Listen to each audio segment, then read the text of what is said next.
I-PAC মামলার খবরের দিকে নজর রাখবো। ফের সুপ্রিম কোর্টে পিছিয়ে গেল আইপ্যাক মামলার শুনানি। 1 মাস পর 18ই মার্চ সুপ্রিম কোর্টে ইডির তল্লাশি মামলার শুনানি রয়েছে।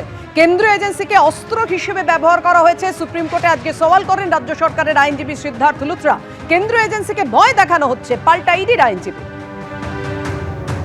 হুমায়ুন আর আরাবুল তো একই। আর কি বলেছেন ক্যানিং পূর্বের তৃণমূল বিধায়ক শওকত মোল্লা, দেখুন।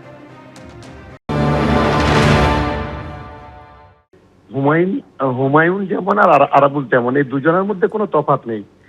কারণ যে হুমায়ুন কবিরের কথা আপনি বলছেন, যে বাবরি মসজিদ নিয়ে রাজনীতি করছে, 2019 সালে যে বিজেপির ক্যান্ডিডেট হলো, এবং শুধু ক্যান্ডিডেট হওয়া নয়, যে উত্তরপ্রদেশের যিনি মুখ্যমন্ত্রী যোগী আদিত্যনাথ, যার হাত দিয়ে তিনি ঝান্ডা নিলেন, তাকে পরিচিতি করালো যোগী আদিত্যনাথ, বাংলার মানুষ তাকে কখনো বিশ্বাস করে না। ফলে আরাবুল কার সাথে গেল আর কার সাথে থাকলো আর কার সাথে কথা বললো, তৃণমূল কংগ্রেসের কিছু যায় আসে না। মমতা বন্দ্যোপাধ্যায় অভিষেক বন্দ্যোপাধ্যায়ের নেতৃত্বে লড়াই হবে। মমতা বন্দ্যোপাধ্যায়ের উন্নয়ন, অভিষেক বন্দ্যোপাধ্যায়ের সেনাপতিত্বের যে লড়াই হবে, সেই লড়াইয়ে এসব হুমায়ুন, নওশাদ, বিজেপি কিছুই ধারে কাছে ঠেকবে না। বাংলায় চতুর্থবারের জন্য মমতা বন্দ্যোপাধ্যায় মুখ্যমন্ত্রী হবেন, এটাই অন্তত আমি মনে করি। হুমায়ুন কবিরের দলে যোগ দিতে চান আরাবুল ইসলাম। একাধিকবার আমার সঙ্গে যোগাযোগ করেছেন আরাবুল। আরাবুলের অনেক স্বপ্ন, কিন্তু আগে আমার দলে যোগ দিতে হবে।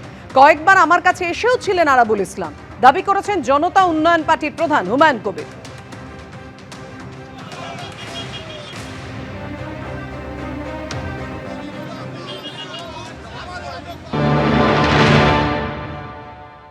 আরাবুলকে জিজ্ঞেস করুন। আরাবুল আমার সাথে কয়েকবার দেখা করেছিল, অনেক রকম তার স্বপ্ন, অনেক কিছু লড়াই লড়বে। আগে দলে জয়েন করতে হবে, তারপরে তাদের নিয়ে কথা বলবো। বললাম তো, যতক্ষণ না করবে ততক্ষণ এ নিয়ে আমি কিছু বলবো না। একাধিকবার দেখা হয়েছে? হ্যাঁ, একাধিকবার এসছে, দেখা করেছে। কখনো আইটিসি রয়েলে, কখনো আপনার ওয়েস্টিনে দেখা হয়েছে। দেখা হওয়া মানে, কথা হওয়া মানে, যে সেলিম সাহেবও তো দেখা করেছিল, ওয়েস্টিনে করেছিল, তার আগে আইটিসি রয়েলে করেছিল। তার সব বড় বড় বামফ্রন্টের শরিক, তারা মনে করছে যে ভোট একদম রাস্তায় পড়ে আছে।